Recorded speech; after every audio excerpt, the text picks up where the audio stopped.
abandoning us, they cancel us for speaking the facts. If you man enough, come stand with us, take USA back. And every time we pull up, all you're gonna see is American flags. American flags. American flags. And every time we pull up, all you're gonna see is American. Patriots, and welcome to another powerful episode of the Patriots Prayer Podcast. I'm your host, Eddie Smith, and tonight, as always, I'm joined by my steadfast co-host, Maurice, also known as the Native Patriot on X. Now, tonight, we're going to dive deep into a topic that hits home for every single person, every parent, every guardian, every patriot. So, what we're talking about is the protection of our children. We have the honor of welcoming a fierce advocate for child safety, the one and only based mother, Elena Barbera. Now, Elena's been on the front line. She's been mentioned on Andrew Tate. She's made documentaries. She's out there on the front lines tirelessly working to expose the dark undercurrents that threaten our children's innocence. Her voice has become the beacon of truth in a time when many would prefer that we look the other way, say nothing, don't deal with it, act like it's not there, right? This is why I say the silent majority needs to stop being silent and stand our ground. Folks, let's be clear. We can no longer afford to be naive. The reality is there are forces out there actively working to groom our children, to strip away their innocence, manipulate their minds. We see it all the time in the media. We see it in our schools. We see it in the policies that are being pushed by those who claim they have our family, our country's, and our children's best interest at heart. They don't. Elena Barbera, our guest tonight, is the creator of the groundbreaking documentary, American Groomer, a powerful expose on this very issue. Her work has shed light on the sinister tactics used to influence our youth, and she joins us to share her insights, her experiences, and her unwavering commitment to safeguarding the next generation, the future of our country, right? Folks, I want you to buckle up, Patriots. It's time to face the truth head on and to take a stand for our children and our children's future. Stay tuned. You're not going to want to miss a single word of this conversation. When I tell you this is going to be a fiery interview about a topic that's going to be very hard to hear some of what we have to say. I'm warning you ahead of time. So with that, I want to welcome my co-host, Maurice, aka the Native Patriot, and of course, our guest joining us today, Elena Barbera, also known as the Based Mother. There it is. So first off, Elena, I just have to say I love your Twitter handle. Hold on. I love your Twitter handle. He says based a lot. I didn't know. Yeah, I never heard I'm one of those guys. I'm one of those guys. But yeah. I absolutely love your Twitter handle. And ever since I heard about this movie, or documentary rather, I'm fascinated by it. So tell us a little bit about yourself, who you are. And I know Eddie did a great introduction, but I always like to have you introduce yourself in your own words. Sure. Thank you for having me, guys. My name is Elena Barbera. Yes, the Based Mother on Twitter and all the channels. So a couple of years ago, my son I'm just a regular American lady, kind of like you guys, who, feels like she needs to do something to help her country. And a couple of years ago, my son asked me to join him on a YouTube video. And we ended up becoming this, mother-son duo for about a year on YouTube, and it really took off. And I never thought I would be the kind of person who was on camera. But while I was doing that, I started to really see a lot more of what was going on in the country. And I started to get really more vocal about it because I had an opportunity. And then when my son, started just producing his own content and I started producing my own, this one particular issue about the vulgarity in the schools and the pornography that's in the schools kept coming at me. And I thought, well, I have an editor. I am comfortable with the camera now. I'm going to make a documentary about it because nobody knows. And when I tell people, they don't believe me. They were like, there's no way. And even if it is happening, it's not happening here. And it was very frustrating. So I had to put it together. And that's what brought me here tonight. I will say that's definitely one of the problems that I've ran into is convincing your peers that this is actually going on and that there is an element of perversion that, I mean, you display it really, really well in your documentary. Just the fact that, I mean, you lay it all out there. You're not, you're not shy to show it. But I'm really confused as to why people are so reluctant into believing what's going on. Yeah. I think that the reason that they're reluctant to believe it's going on is because once you say it's actually happening, then you have to do something about it. Then you have to acknowledge it, and then you have to move forward. And a lot of these people, they think it's an indictment of, and for some reason, it's married to the LGBTQ community. And so they think saying something bad about this is an immediate indictment on everyone who is homosexual. Now, I'm a Christian. I make no secret about that. I disagree with the lifestyle, but as an American, you do you. And what I saw in your documentary was someone, and I said it all the time, it's not a monolithic community. Everybody in that community doesn't feel, think, and believe the same way at all. And I saw that in one of the clips that you had where they were basically saying somehow or another this has gotten married to us, to our movement. I'm going to play the clip real quick, and people can see what I'm talking about. I think that they are scaring people into silence. They're using the LGBTQIA plus community to gain acceptance from it and to make sure nobody speaks out against it, or else you're labeled a bigot, you're labeled a homophobe or a transphobe. And, we take great issue with that because we never consented to any of this being done in our name. We never signed up for this. We never foresaw this coming when we were just fighting for our rights, So I have to agree with her. Disagree with her lifestyle, but what she said is 100% true. Yes. It's 100% true. Yeah, so acceptance for the gay community and gay marriage is dropping across America because what is happening is exactly what you said. Part of the reason people are reluctant to accept the truth about this is because they don't want to be called a homophobe or a transphobe, because these books, the vulgarity is hiding behind the rainbow flag. In a lot of these books, they'll say, like Genderqueer is the most famous quote unquote banned book in America. And it's about, a non-binary girl, who would be offended that I called her a girl, of course. But she is this non-binary girl, and she talks about her very explicit sexual exploits. So if you want to talk about what it's like to be non-binary, go right ahead. All right, I can talk to my kid and tell them what's what. But if you want to talk to my kid about very adult situations, about shopping at a sex shop, about strap-on dildos and blowjobs and going to kink.com. Oh, take it easy. Oh, you said it. Listen, I told everybody, listen, kids, get out of the room. Oh, sorry. Yeah. No, go ahead. No, but this is this is exactly how crazy it is that I'm out here saying these things because I've gotten so used to saying them. But this is what, kink.com is a hardcore S&M website that's mentioned in that book. Why is this being put in middle schools? So that's part of the reluctance, but I kind of want to address the other part of the reluctance is we're just so conditioned as Americans until we wake up. We trust the government. We trust librarians. We trust teachers. We think that the Department of Education is doing the right thing. None of them are. None of them are. They are out to get our kids. The fact that in 39 states, it is legal to show children pornography in schools and libraries should make your head spin. Yeah. Yeah. And I saw that 39 states. And from what I remember in your documentary, the same things you would show them in the school.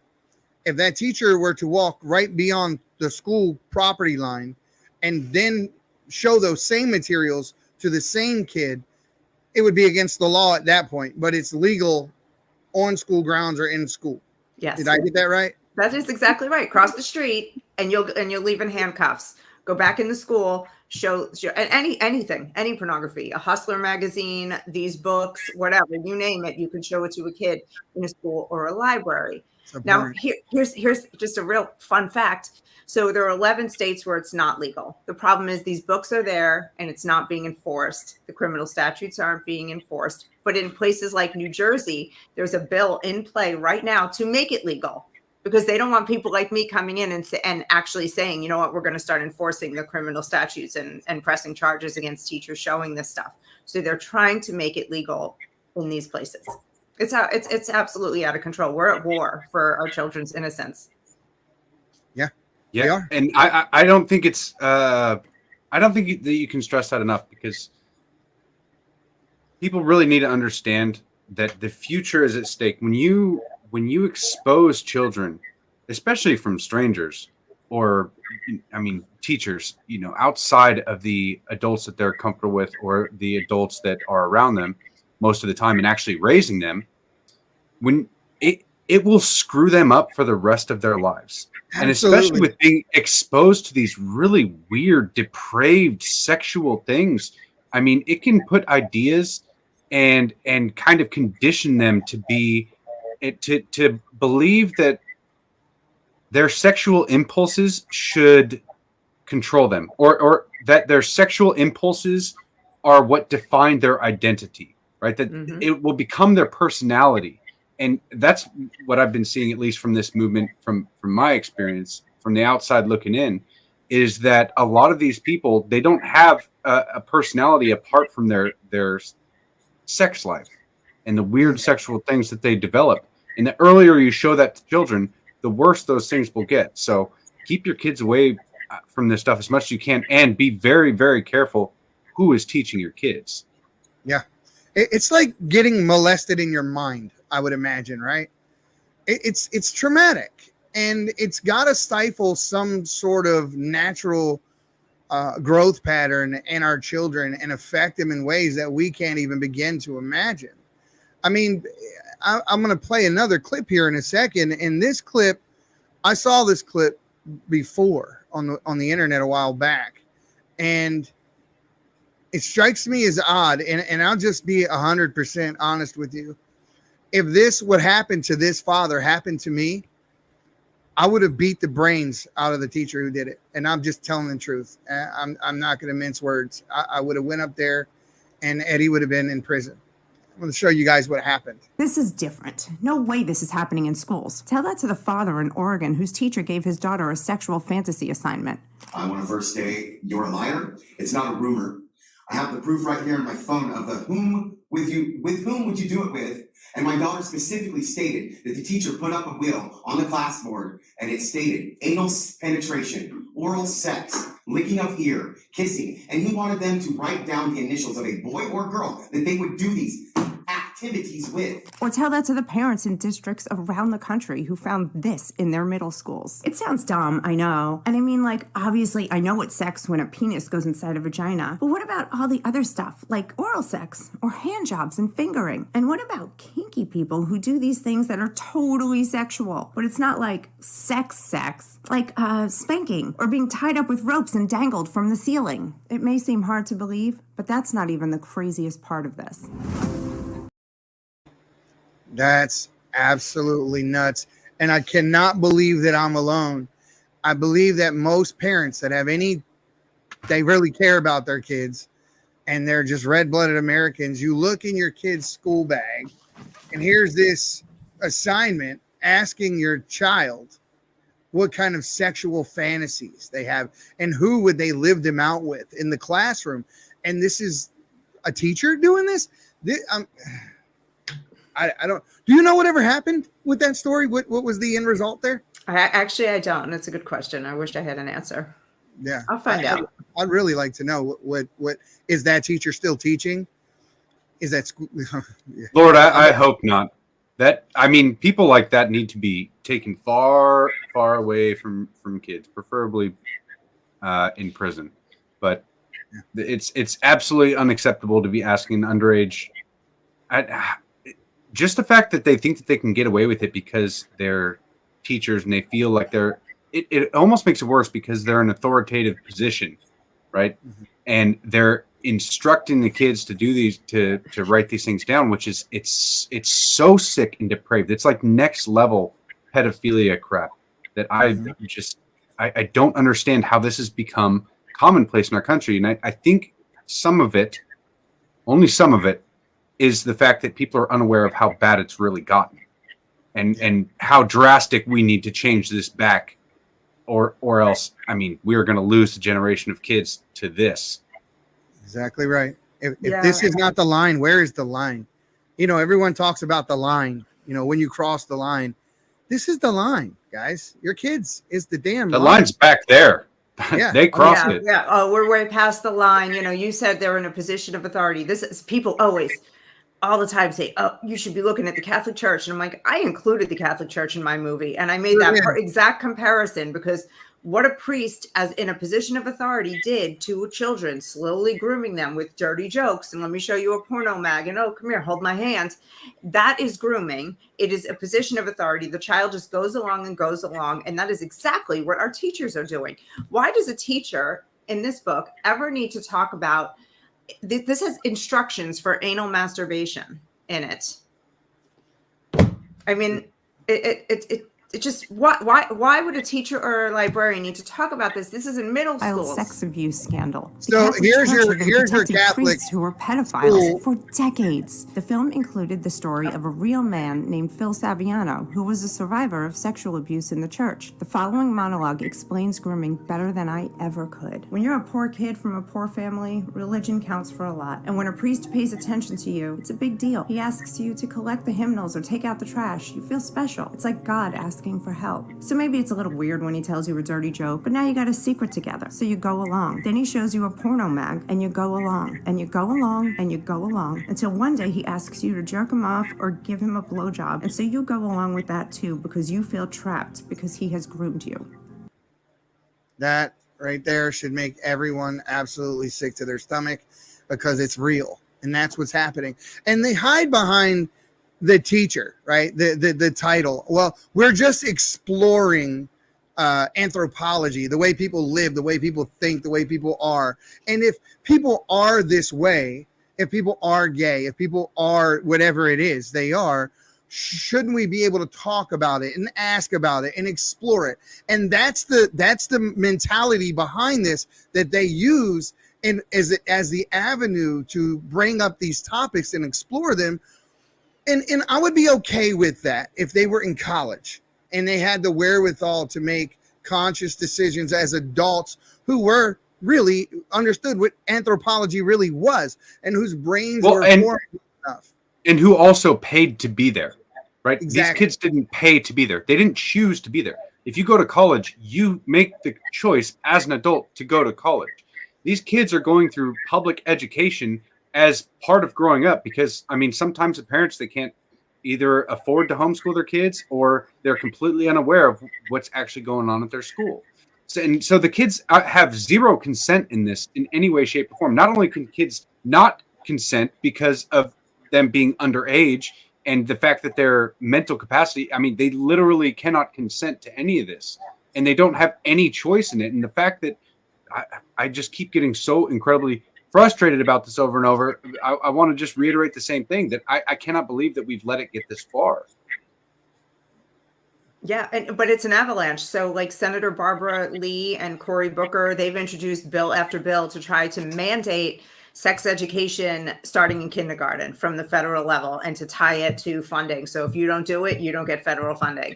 Like, why? I mean, there is no good explanation except to normalize pedophilia. If you want children to be able to talk about explicit sex, the next thing they're going to do is act on that. And, you said something earlier, like, it's going to hurt kids in ways we can't imagine. We don't have to imagine. We have decades of science and proof that sexual abuse of children, grooming leads to sexual abuse of children, and sexual abuse of children leads to a plethora of horrible, horrible outcomes for children, and including continuing the cycle, right? I mean, Yes. that's right. generally speaking, people who have been abused when they were younger turn out to, I mean, that Hurt they turn people out to hurt. be abusers. As they say, hurt people hurt people. Yes. And that's exactly what it is. Hurt people hurt people. And these children, I mean, you said it, Cory Booker, right? Member of the DSA, right? Member of the Democratic Socialists of America, along with the rest of the squad and all those people. They seem to be wanting to attack the nuclear family. And we know why, because they're Marxists. And then you have to go to the next logical conclusion as well. Well, if they're doing this, why would they do something that's obviously on its face so wrong and then tie it to federal funding and be so behind it? Well, I have to take that logic leap and I have to say that the only reason I would, as a sane person, think that someone would do that is if they are actually engaging in the things that they're pushing on other people. And then that takes us down the road of, the Sounds of Freedom movie. Yes. And the things. I mean, it was amazing to me that a movie that was based on so much reality and what actually happened, the real people with the real pictures all shown throughout the entire movie, and the left didn't want the movie out. They didn't want it talked about. They attacked the movie. Yes. I mean, the only reason you would attack the movie is if you're on the other side of it. Yeah, there is absolutely no reason to attack people who are trying to save children from sex trafficking. None whatsoever, unless you're a psycho. Yep. What are the stats of people that are in those communities, though, that molest children? I know it's high.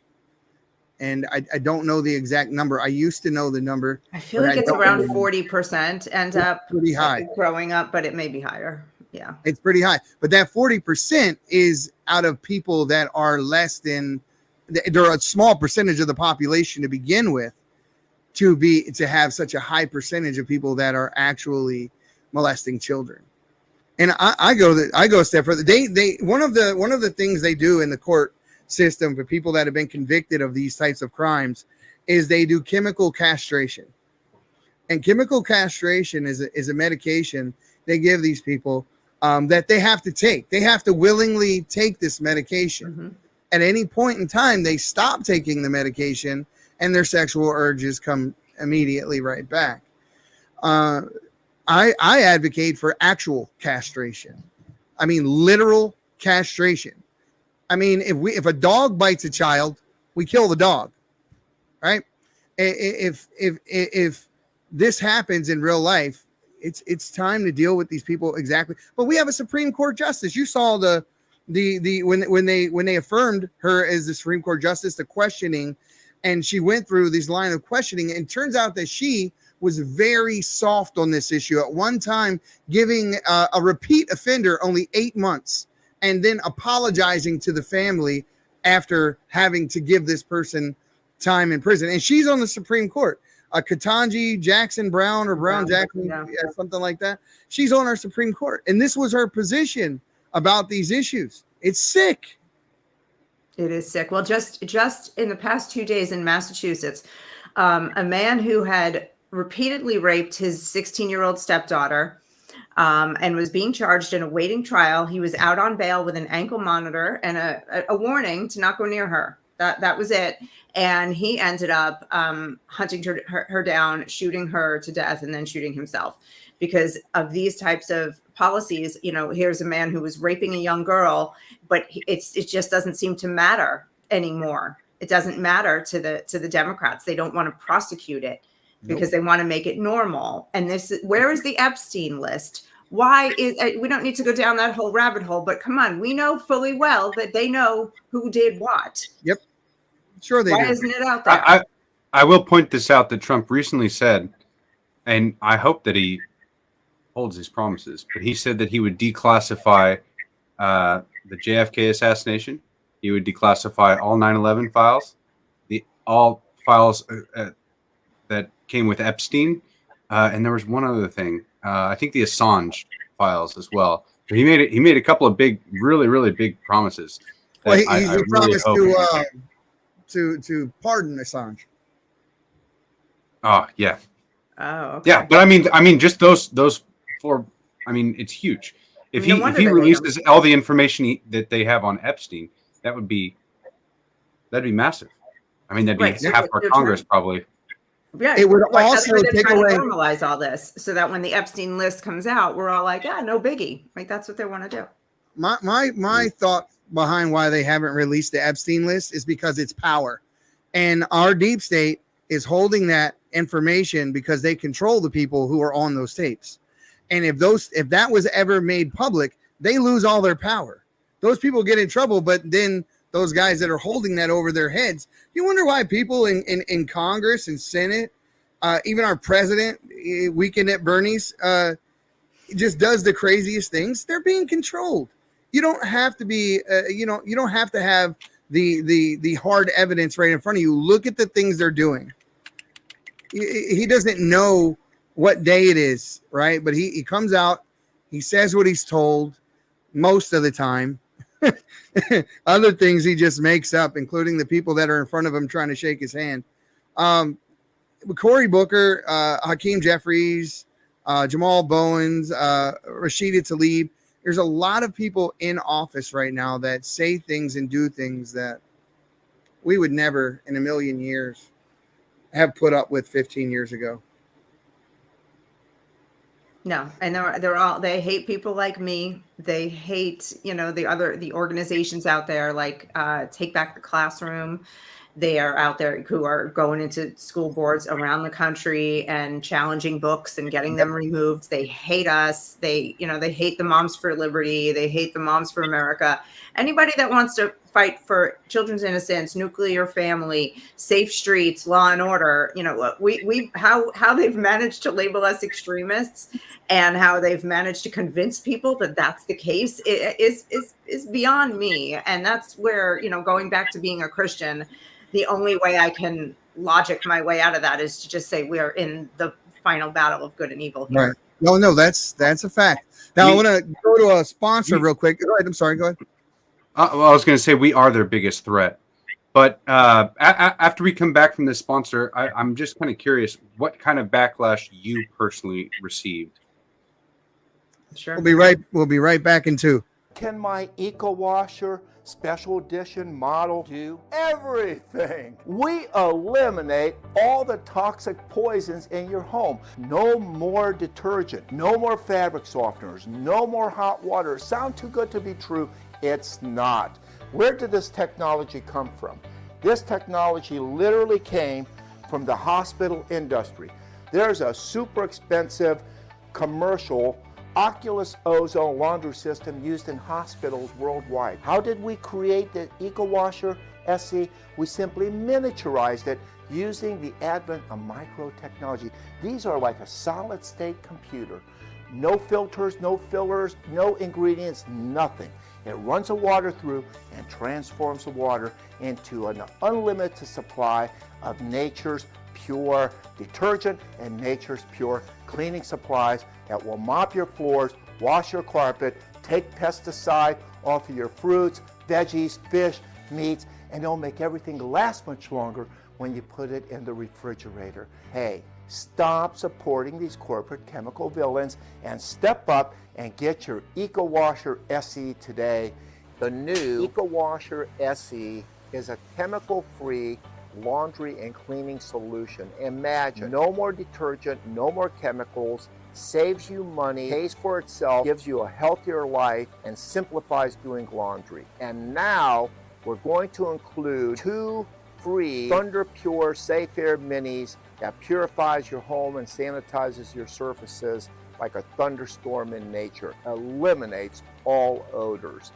Plus, you're receiving $100 off by using code podcast on the new Eco Washer SE. Let me remind you, you get 2 free Thunder Pure Safe Air Minis plus $100 off during this podcast. Podcast is your coupon code at Eco Washer.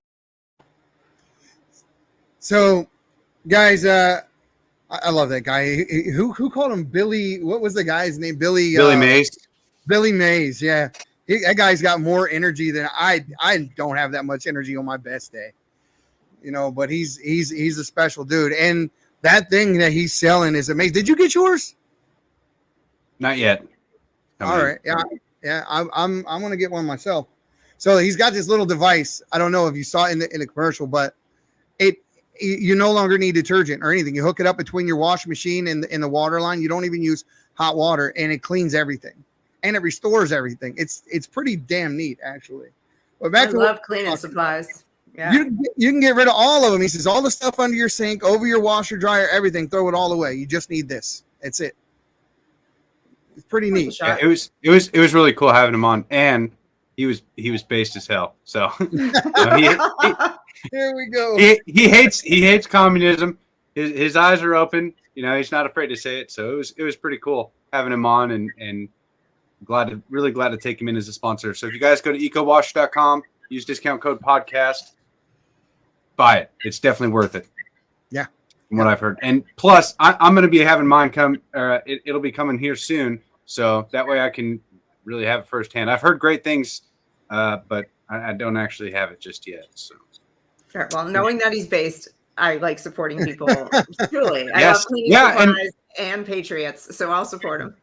Yeah, that was one of our biggest things. Is like after talking to the guy and realizing, I was like, oh my gosh, like this is one of the ways that we can start to take back our culture is to stop buying products from like P&G, who are just absolute woke monsters, and that's what they push is just wokeness. And so if we can start taking some things back by supporting actual patriots who love this country, then we should.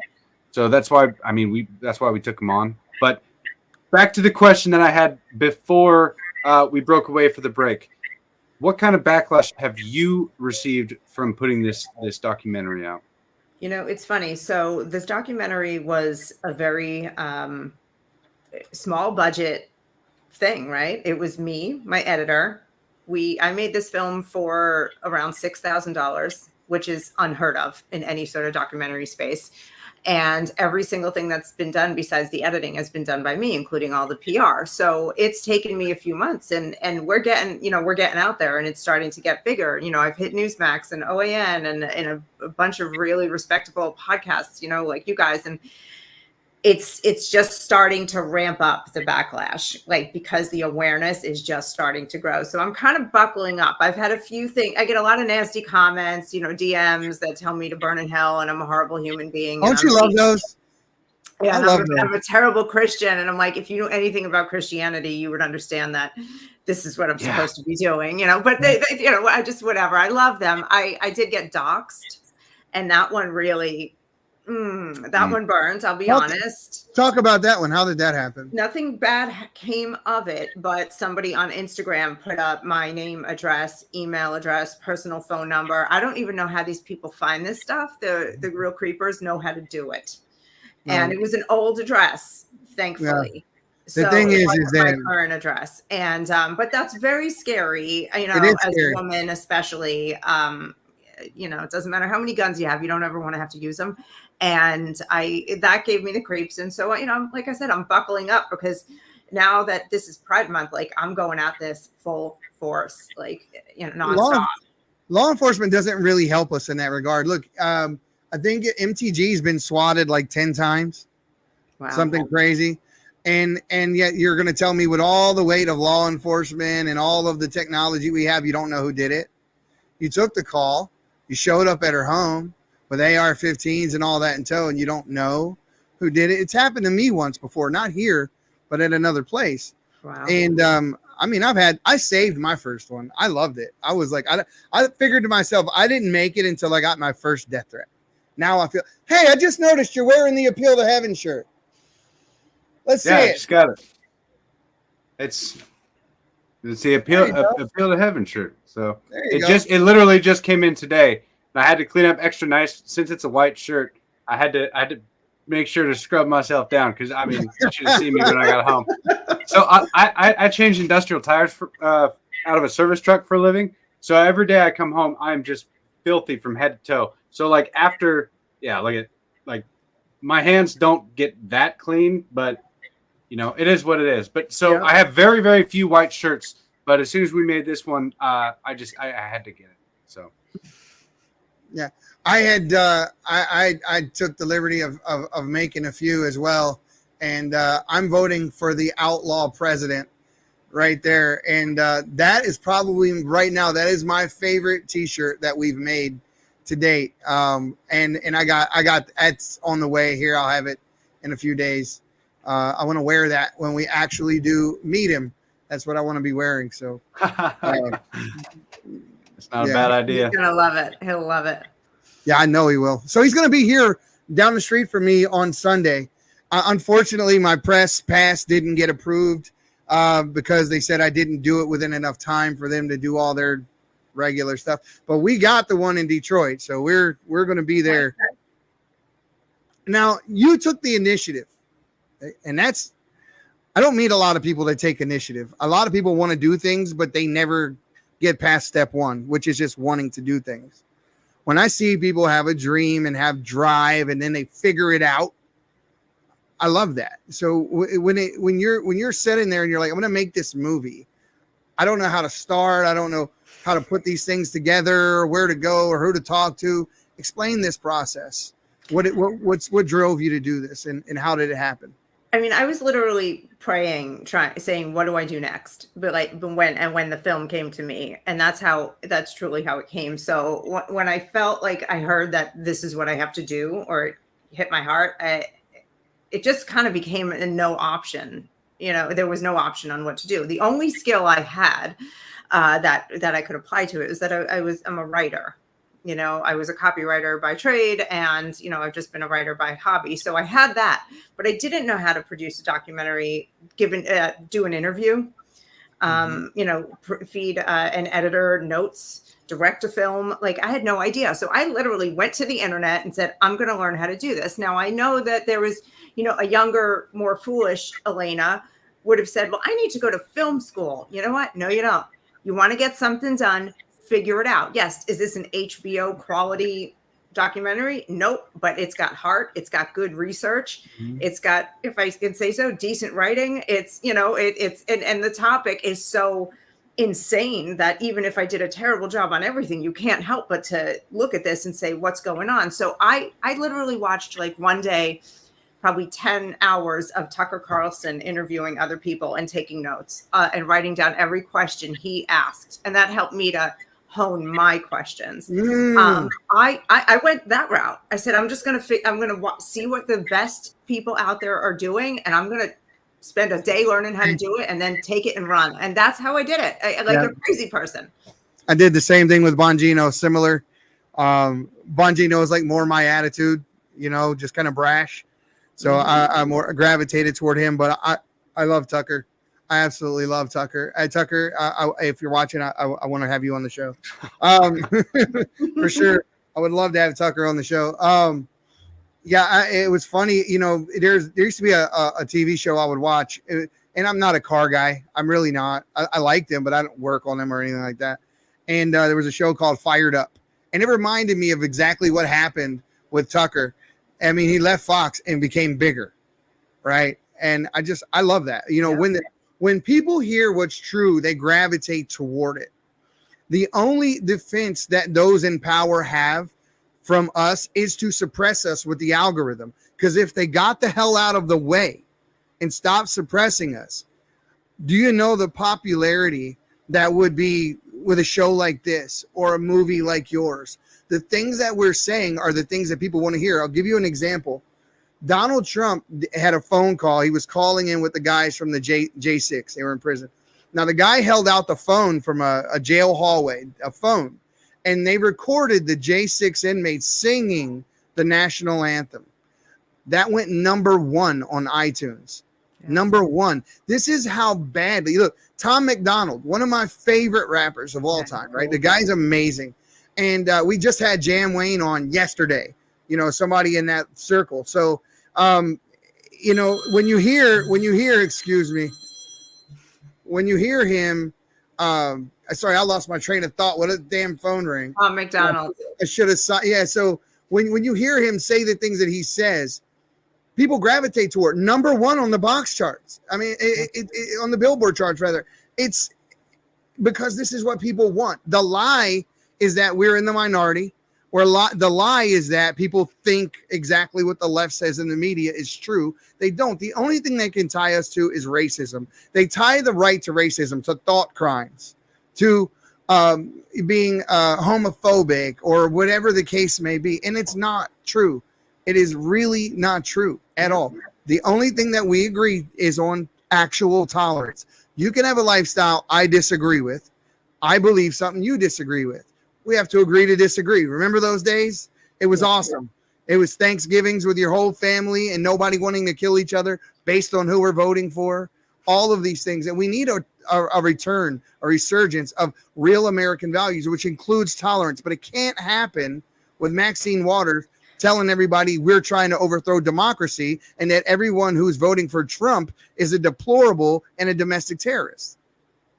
You know, when I was growing up, and this actually is the same thing with my wife as well, we were told that we don't discuss politics and we don't discuss religion at family gatherings. And I think that has kind of led to people just not being able to understand and not being able to spread those or share those ideas and spread them and actually have disagreements. Instead, we kind of separated each other into these bubbles where we have these certain ideas that aren't challenged properly. And you know, you should be able to have family gatherings and have people in your family who are gonna vote the other way. Now this I mean, it's gotten so incredibly polarized that it's going to be very, very difficult to. But I know that there's still some of my family members that, as far as I know, are still left leaning. But I don't know if they would ever vote for Biden again. But I think that needs to change, is because so many people have just skipped over that entire part of forming their thoughts and ideas because they just decided to avoid the topic instead of address it and learn how to deal with people who disagree. I couldn't agree more. I think that it was like one of the devil's greatest accomplishments was to convince people that it's rude to talk about religion and politics for all the reasons you just said. And, you know, I had this conversation with some people and they were so obstinate that I was wrong and that, no, we shouldn't, we can never talk about it. We can never. And I'm like, but this is why we can't talk about it. And they just weren't having it. They're so convinced that it's the right way to go. And they just cannot see how it has contributed to the destruction of our ability to tolerate each other. Yeah. And my prayer, even to think. Yeah. My prayer is really this. And I say this all the time. Michelle, my wife, she can attest to this, is God, I pray that I never become so stubborn that when someone shows me something that's true, that I just overlook it and don't learn and just stay stuck in my ways. If we have a conversation and you prove that something I'm saying is wrong and beyond the shadow of a doubt what you're saying is true, I hope that I have the humility to adopt your truth and forego everything that I believed up to that point. And that's what it really takes. I got into a discussion, I won't call it an argument, heavy debate with someone the other day. And this individual was telling me that they had unanimously convicted Trump on all counts. And I'm like, they didn't. They put what's called a 4-4-4 rule in place. And so only 4 jurors at any given time or any given count had to agree that he was guilty, not all 12. And this appeal is going to eat this up. And oh my God, she was so avid that it was not true and so forth. So until I actually showed her that I was telling the truth, and she just stuck with the agenda and could not just orange man bad syndrome. The Trump derangement syndrome is very real. And these people, they don't listen to reason, but it doesn't just apply to Trump. It applies to everything we're talking about. People get so stuck on their agendas that they will forego whatever truth doesn't fit the narrative they want because they have an agenda. And that means more than the truth.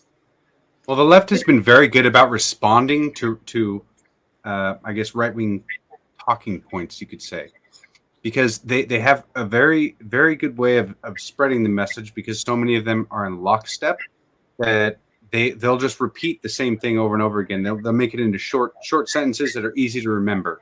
They'll say things like, it's a woman's right to choose, right? They'll say something like that, and that'll catch on. And so instead of actually having a debate in any way, shape, or form, they'll just come back with that answer. It's a woman's right to choose. Well, when does life begin? It's a woman's right to choose. Okay, this is going nowhere. It'll be things like that. And the left has been very, very good at actually crafting these counterpoints, and they're not even actual counterpoints. They're just little things trigger words that people can regurgitate and easily bring up to own the people on the right or whatever they believe. Really quick, you guys, I want to share this. Let's see. I thought I had it pulled up here, but I don't. Okay, here it is. If you guys want to support her, go to AmericanGroomerFilm.com, and you can see the entirety of what she's got going on here. So I know we haven't brought it up yet. You guys have heard about this documentary and everything. Go to AmericanGroomerFilm.com, and you will learn everything you need to know about the movie. You can give her financial support, because God bless you for doing this. I mean, really, this is sticking your neck out there, and this is something that more people need to take seriously and take action upon, because we don't have the knowledge or we don't have the force behind this. I don't know how we fell so far behind. I keep going back to that, but really, we fell really, really far behind. We are way behind right now, and we need to step back into the arena and actually have a voice in this.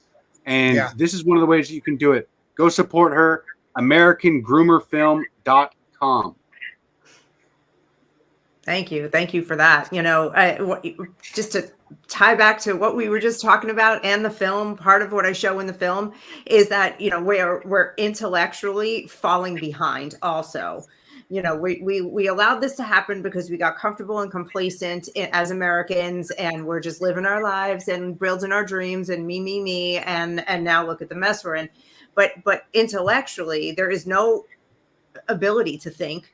There's no intellectual curiosity, which is why people can't be wrong. Like you were saying, you're okay to be wrong if you learn something new. You don't mind changing your opinion when you have new information. But kids today, not only are they being sexually groomed in our schools, they're not even being taught how to critically think, how to reason, how to count, how to read. I mean, there's a high percentage of kids that graduate high school without being able to read. How is that happening in this country? We're doomed if we don't take this by the reins. Where I'm from originally is Baltimore, and like they say, like 90% of the people do not read at grade level in the city. Yeah, 90% of the people in the city don't read at grade level, and we don't allow discourse, right? The debate, critical thinking, it just doesn't happen. The left teaches people that words are murder. If you remember during COVID, if you disagreed or anything, you're killing people. Don't say that. I mean, it's ridiculous. Meanwhile, in China, their kindergartners are cooking chop suey at recess, making their own dinner, bouncing basketballs in unison, doing calculus in the third grade. It's not, and you think that I'm making that up. No, they're literally teaching kids calculus as young as the third grade. And over here, we're dumbing ourselves down. We're getting rid of our family units. Our GDP is stagnant, but the interest rate is going up. Our money's being worth less. Brick nations are being built. Our borders being flooded with illegals. I mean, it's a recipe for disaster. And who's doing it? The people in government. They are compromised. It's the only thing that makes sense. The only thing that makes sense is that they're compromised, and it's un-American. And anyone who disagrees with what you're doing tells you exactly who they are by virtue of disagreeing with what you're doing. I couldn't agree more. That's a really good point, actually, because I mean, it kind of showed with this entirety, or the Trump prosecution, right? The verdict that came out. In my mind, those are the lines. It's like if somebody is in support of that, then they'll be in support of you getting prosecuted, basically. Because as far as I can tell, the lines have been drawn. And I mean, the Soviet Union, they turned family members in against each other. And they turned family members into informants. Yep. So So did Hitler. yeah. So once these lines are drawn, you need to be very, very careful who you associate yourself with. And I see it the same thing with you, with what you're doing and trying to expose and shine a light on the evil deeds that these people are doing and that we're actually allowing. Anybody who opposes that fundamentally is not your friend. And in fact, And shouldn't be around children either. Yeah. I couldn't agree more. I say they're either in complete denial of what's happening or they're complicit. They're complicit. Yep. There's no and you know, so there's no in between. There is, I don't know if you guys saw the news today. Sean McBriarty was a big fighter in this space, and he was up in Maine. He made it onto the Tucker Carlson show. Libs of TikTok covered his work. He was all over the place, getting really ruffling feathers up in Maine. And it was announced today at 53 years old that he committed suicide. And I don't know. Obviously, I actually just did an interview with him in March that hasn't come out yet because I was out of commission for a couple months, and so I have to decide if I'm going to put it out. But what happened? What kind of pressure got put on this man? I don't know the details, but it kind of makes you wonder. Here's the thing. You know who Chris Cornell is? Yeah, lead singer, Soundgarden. Remember him? Of course. And Lester, the front man for Linkin Park. Right. All these people have one thing in common. They were advocates for children that were fighting exactly the same thing you're fighting. And it's all weird how all of these people just all get suicidal. Now, I'll let you draw your own conclusions, but those are facts. Those are absolute facts. They started organizations to help fight child sex trafficking, and within months, they both hung themselves. Yeah, I know. I'm drawing some conclusions in my mind, but I can't be certain about anything. No, I just put it out there and let people do their own research. Mm-hmm. Yeah. But I have a question for you though. You made a pretty wild connection with the introduction of grooming into the classroom and this sort of thing. And it was weird because when I'm looking, I had to go back and listen to it. It was Planned Parenthood and Hugh Hefner, and you tied that all together quite nicely. I want to play a clip, and I want everyone to hear this. Quantum leap from health class in the 50s to encouraging girls to being porn stars for their high school boyfriends today. If you guessed Alfred Kinsey, you'd be right. In the 60s, one of Kinsey's most fervent disciples, Mary Calderon, got seed money from Hugh Hefner of the Playboy Empire. So she left her job as a director at Planned Parenthood and used the cash to found SICUS, the Sexual Information and Education Council of the United States. Sounds important. Today, SICUS is the most influential sex ed organization in the U.S., and its influence can be felt in every school in America. SICUS hasn't strayed an inch from its founding principle that children are sexual from birth. They're using federal funding to fight for even more aggressive laws, currently lobbying for nationally mandated sex education starting in kindergarten. That is a great little piece of research there. Makes me so mad every time so angry. Sorry. No, I mean, it's righteous anger, right? I mean, it's what people say all the time. Well, God is love. Well, God is love. He has to hate. God loves children. He must hate those who hurt them, right? That's just a fact. He just doesn't love everybody in everything. And that's what those people who probably attack you and tell you you're doing some false version of Christianity are saying, because in fact, they're guilty and they don't want to face the truth. The real people love to speak about God's love, but they neglect to talk about God's wrath as well. Yeah. Mm-hmm. Mm-hmm. Yes, sir. You look through the Old Testament, and I'm a student of the Bible, right? I'm an avid student of the Bible, and I support a large bunch of Christians, even in prison. Still, I take care of people in there, send them books.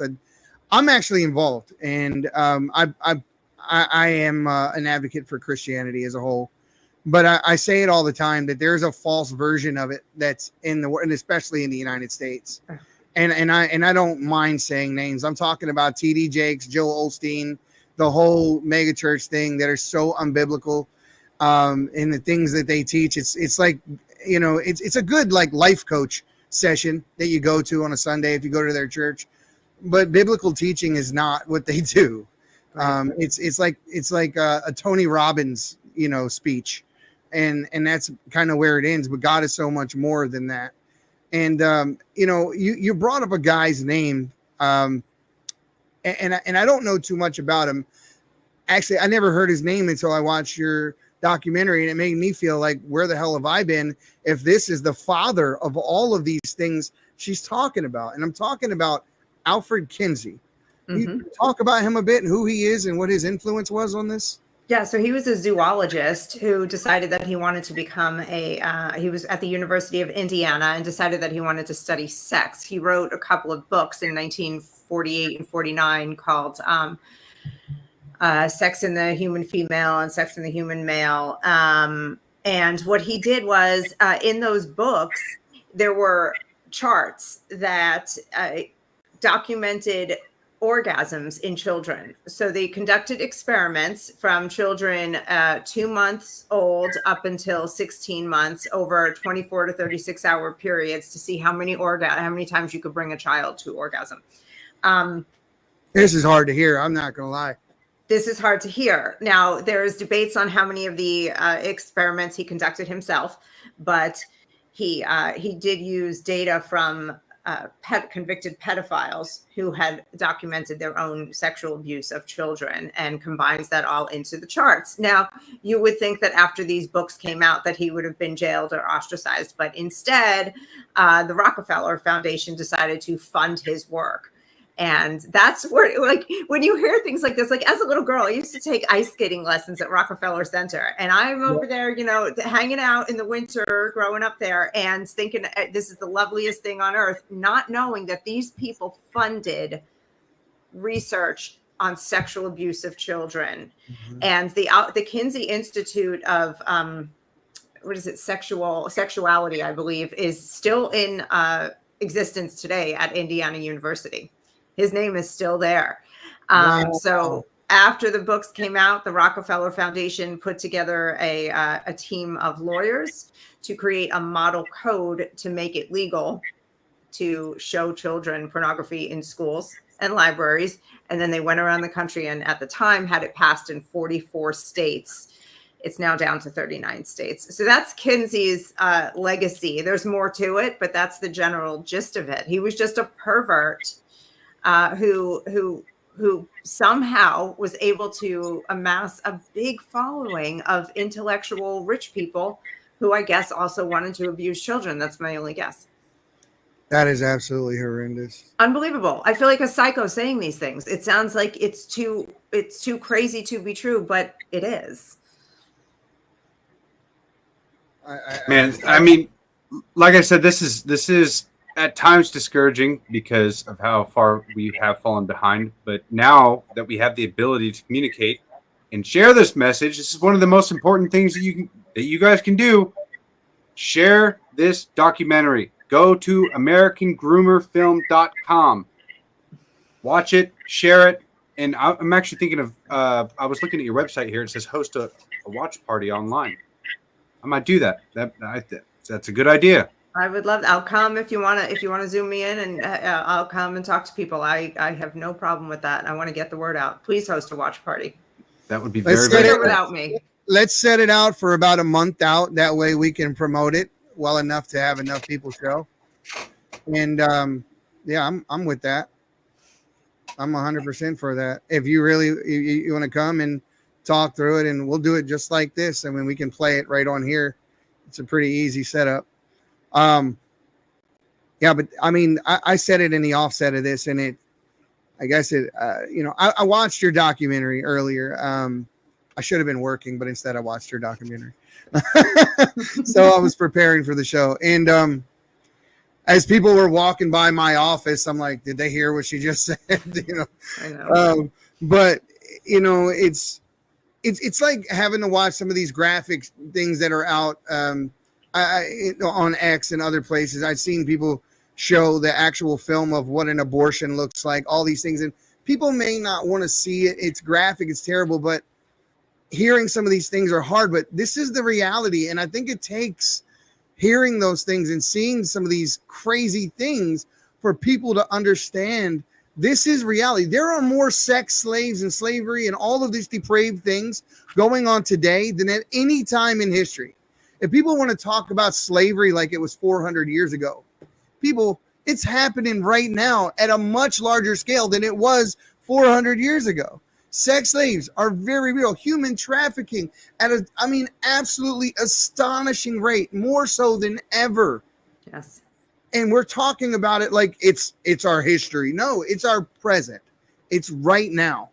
And it seems that, like you said, whenever anyone catches fire and starts bringing awareness to this, they're demonized, ostracized, and the media goes after them, and they make it seem as if the culture is also going after them, when in fact, the culture is 100% with you. It's 100% with you. I like to highlight the people who disagree with you.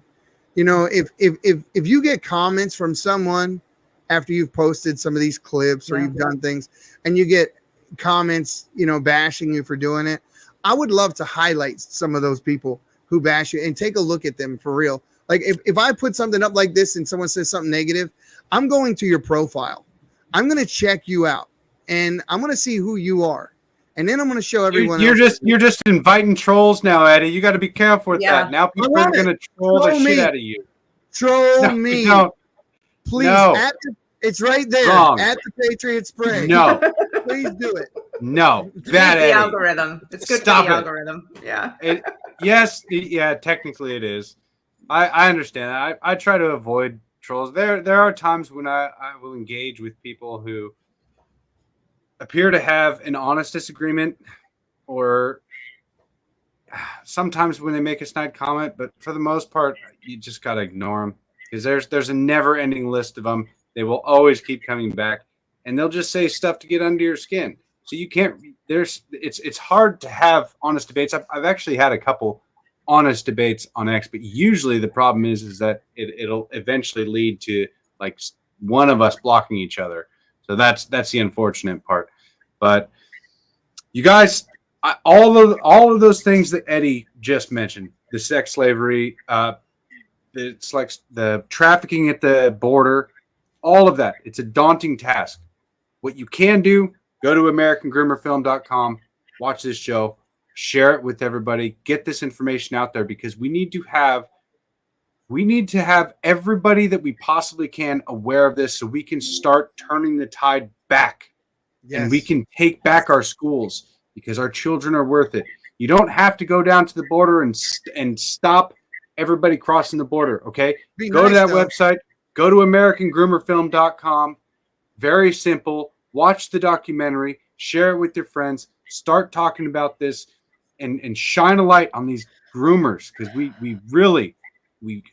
got to take our country back. This is one of the ways that we can do it. You guys, don't mess it up. Just share the hell out of this podcast as well. And if you're not on Rumble, first of all, go follow us on Rumble.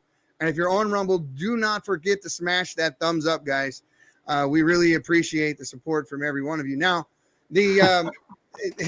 for real. Now there's a ton of these clips, and I'm trying to make sure that I hit the ones that we haven't already gone over, but there are people that you talk to who literally do not believe the things that you're saying actually happen.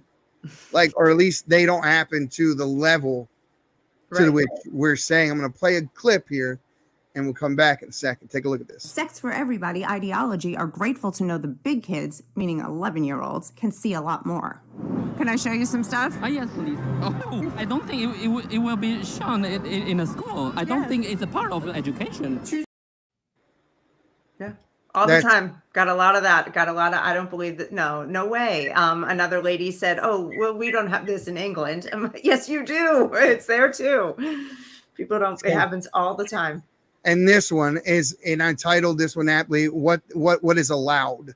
So take a look at this. Started with Alfred Kinsey and the Kinsey Institute. They started pushing these laws. 37 states have what's called obscenity exemption statutes, and that allows them to put pornographic books in schools. So what's happening is you can be in a school and show children in a classroom books like Genderqueer, books like Let's Talk About It, whatever porn it is, doesn't matter. You can show it to them. But if you walk outside that school to the playground across the park and you show those same children the same material, you'll be arrested. We have a And we talked about that. Yes. Now, I got a question for you. I don't know how well researched you are on this, but is my state in that group of states? I'm in Nevada. Nevada. I can pull it up real quick. Yeah. I'm just curious. I'm one that actually walks through my I grandson's had it library. when I was making the film. I had them all memorized, but you know, it's. I'm not even going to ask you whether or not Maurice's is, because I'm sure it is. Yeah, it is. Yeah, she didn't even bat an eye. Yep. Yeah, I mean they in my state. So a couple of years ago, my state passed Senate Bill 5599, which made it completely legal for a teacher to become. Now this is just. I'm just giving you a scenario that is 100% completely legal in Washington State right now. Okay, a teacher can become a volunteer to become a host home for runaway kids. What do they mean? What do I mean by runaway kids? I mean children who attend the school that teacher goes to.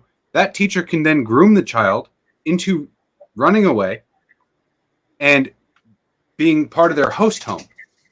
That same teacher can then take them in to receive gender-affirming care at the cost of the state and the taxpayer. And that is completely legal. No state, nobody that works for the state is obligated in any way, shape, or form to tell the parents how long the kid is going to be away, what kind of okay? Gender-affirming mutilation. What kind of care he's receiving or she is receiving, and how long they'll be gone. There's no obligation to do that. So what the state did is they legalized, and I know that Washington State is not the only one, but this is the one that really it really bugs me that I'm here. So that's insane. What the state did is they legalized an adult to groom and then kidnap a child and then mutilate their genitals through gender-affirming care. 100% legal. Now, this doesn't only apply to Washington State alone. They can California take a kid from another state. No, they can take a kid from another state. Okay, you can take a kid from Texas. Yes, you can legally take a kid from Texas and just bring them up here to receive gender-affirming care and stay in their host home, and it is completely legal here in Washington State. We have demons in this state. It is disgusting, and I just can't stand it. But I don't know how to fix it just yet. You don't listen to the law. Who cares what they wrote on paper? You protect your kids regardless of what. There's what's legally right and wrong, and then there's what's universally right and wrong. I do not at all recognize that law, the Assembly Bill 665, any of those laws that protect kidnappers and child mutilators. I don't care.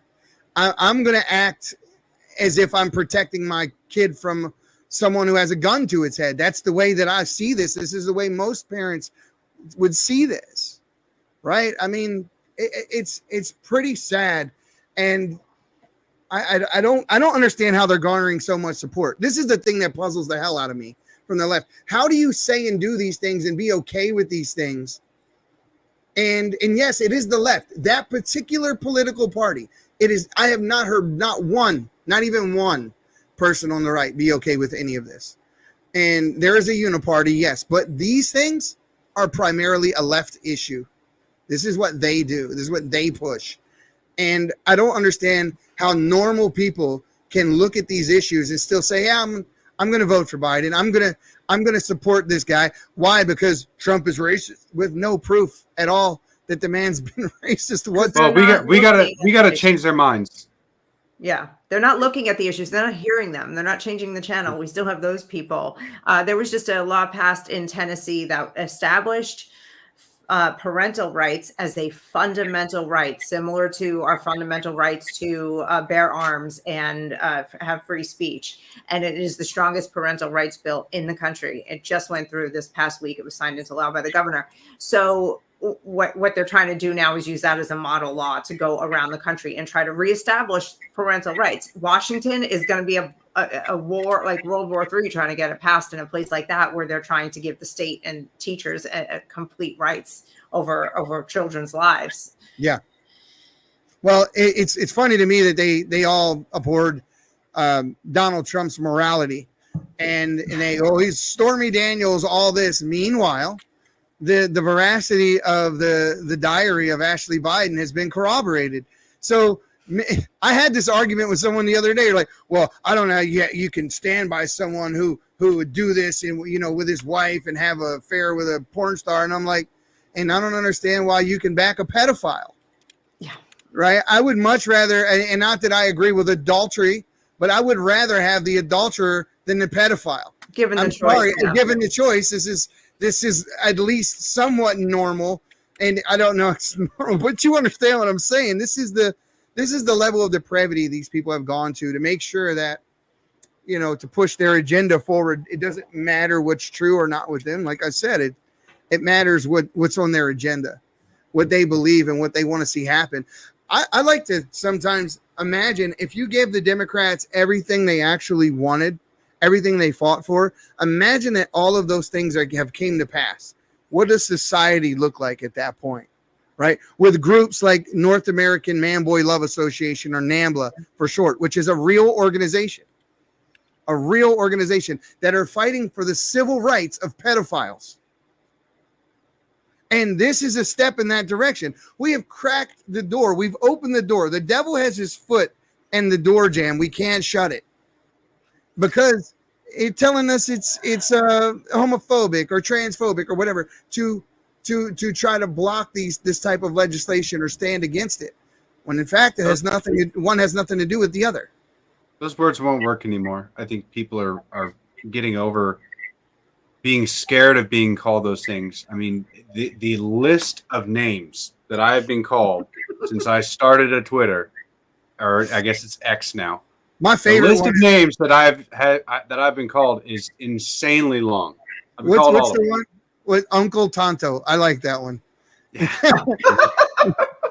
I think I like the Uncle Tonto one. That one's funny. I had a T-shirt. That said Village Cracker on it. It was awesome. Huh. Anthony gave me the shirt with the Cleveland Caucasians. I still have the shirt. But I mean, listen, people, words are words, and if words affect you to the point where you're offended to that level, it's usually a personal problem. It's because you believe them on some level. It's like those people that try to tell you, oh, you just think you're better than me. I don't think I'm better than you, but obviously you do, and that's why you're mad. So I mean, yeah, that's the reality of it. So what's next for you, Elena? What are you doing next?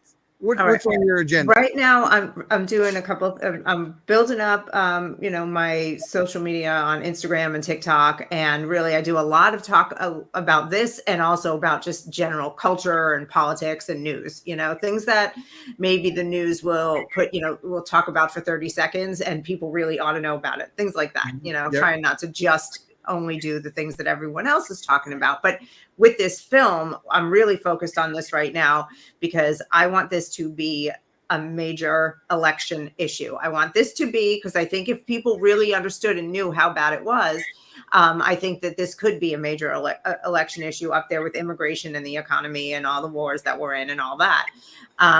We just got to get people awake to believe that it's happening and see it's happening. And I recently partnered with an organization called Take Back the Classroom. This woman, Karen England, is this firecracker, and she put together a system for where she trains volunteers to research school districts around the country and find every single pornographic book that's in the school district. And then she teaches them how to go in and challenge them and get them removed. And she's having success. Now, There are over 13,000 school districts in America.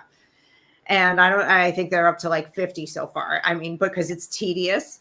But I'm working with them, and we're doing some events together online. We're planning some more stuff in person, and we met on a Newsmax panel, and we're both on the air thinking, I got to talk to this lady. Like, I got to talk to her. And within 15 minutes, we were on the phone. We tracked each other down. And so she's amazing.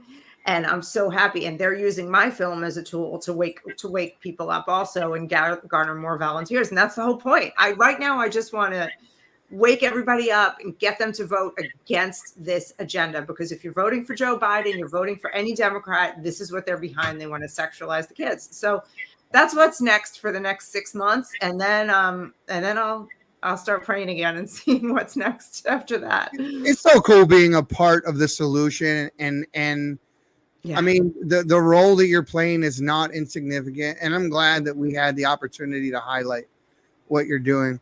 More people need to see this. We're going to share it. We're going to share it and push it pretty hard. And I would love to work with you in the future. We talked about that, and that's on the table for sure.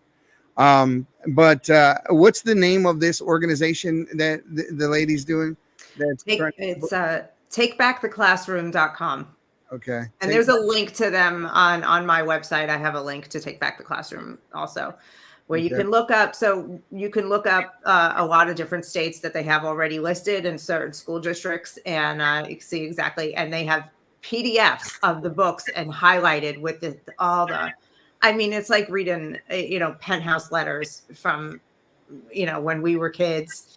There's stuff that's worse than that. I never did that. What are you talking about? No, I know you didn't. They have nothing to do with baby Jesus. Now listen. Wait, while we were talking, I did look up Nevada and Washington. It is legal to show children pornography in schools and libraries. It better not happen in my kids' school. Mm-hmm. They already know what I'm on, so I hope they don't make that mistake. Now I want to go to our sponsor real quick and come right back for some closing statements. Born in the coastal plains of South Texas, Smoking Gun Coffee is founded by combat veterans that know exactly what a cup of coffee needs to taste like. Run by father and son, each coffee bean is perfected, roasted at 500 degrees, and cooled with a Gulf Coast breeze. Smoking Gun Coffee hand makes and bags each ounce of coffee for maximum customer satisfaction. With every purchase, 10% goes back to organizations that help veterans and local communities. That's Texas made, one bag at a time. To find out more, go to www.smokingguncoffee.com. I'm glad that you have that commercial up there now, because they did a really good job with that one. SmokingGunCoffee.com. Use discount code Native Patriot, one word. They're an amazing company. You do a lot of work for veterans. So, all right, continue on, Eddie. We've covered it all, and I wanted to give you an opportunity real quick to anything that you want to say before we get out of here, and what do you want the people to know? And I want to tie what this film is about to the sex trafficking problem that we have on this entire planet. So, grooming is non-contact sexual abuse. That's introducing children to constant sexual content and making it normal. So there are a few paths that happens. Now, what happens, the next step from that non-contact sexual abuse, grooming, is that children will sexually abuse each other physically. They will become more vulnerable to being sexually abused by a predator in their life, whether it's an uncle, a coach, a teacher, whoever, an adult. But the third lane is sex trafficking. They're on phones. Children are being sex trafficked through their phones. And if all day long they're being told about sexuality and they're being, introduced to adult filth that have no place in their mind, that they don't fully understand yet, they're primed and ready to go to be sex trafficked. Primed. The sex trafficker on the internet in their phone who wants to talk to them and get them to meet up with them, it's the hard work is already done. This child is ready. So we have to nip it in the bud. And there's 50 million children in American public schools who are in danger. What do you think the role of modern psychology has played in this whole thing. That is so funny because I was just thinking about that today, and I actually want to do more research on that because locally, recently, what we're seeing in the psychiatric community is this hard push to push children towards this gender confusion. If a girl's a tomboy or a boy's a little effeminate, they're just telling them they're born in the wrong body. So they instantly get into start talking to children about who are you attracted to? Who do you want to kiss? How do you feel about your private parts? Do you think you're in the wrong body? And it just becomes sex, sexuality, sex all day long. Mm-hmm. That's what they're doing. And they're actually pushing it. That's the craziest question to me. How can you ask, do you think you're in the wrong body? That is literally questioning God at that point. It's leading. You are saying that God has made a mistake on you, and us, the doctors, can fix it. That's the craziest thing to me, that is even an accepted question. And it's cruel. It's mental abuse to look at somebody and say, you're all wrong. Everything about you's all wrong, but don't worry, I can fix you. That it is cruel. And that's what we're at. That's what abusers do. That's, I'm your only hope. This is, the cult leaders do the same thing. They beat people down, right. And then, it's first you identify a problem or you create it, and then you become the solution to that problem. And the only solution. And this is what our pharmaceutical lobby has done. This is what the medical community is pushing for. There's a lot of money in these operations. A lot of money in these puberty blockers, a lot of problems and a lot of pain it's caused as a result of it. Anyone who's seen Matt Walsh's documentary as well, and I if you haven't seen What is a Woman, take the time to watch it. It's pretty eye-opening. But other than that, I want to thank you for joining us. Stick around after the show. We'll talk. Guys, I want to thank you guys for sticking with us. McGroin Nation. We love you guys. And as usual, the silent majority, you need to stop being silent. Stand your ground. We'll see you next time on the Patriots Prayer. My people of this country, and we're under attack. They banning us, they cancel us for speaking the facts. If you man enough, come stand with us, take USA back. And every time we pull up, all you're gonna see is American flags.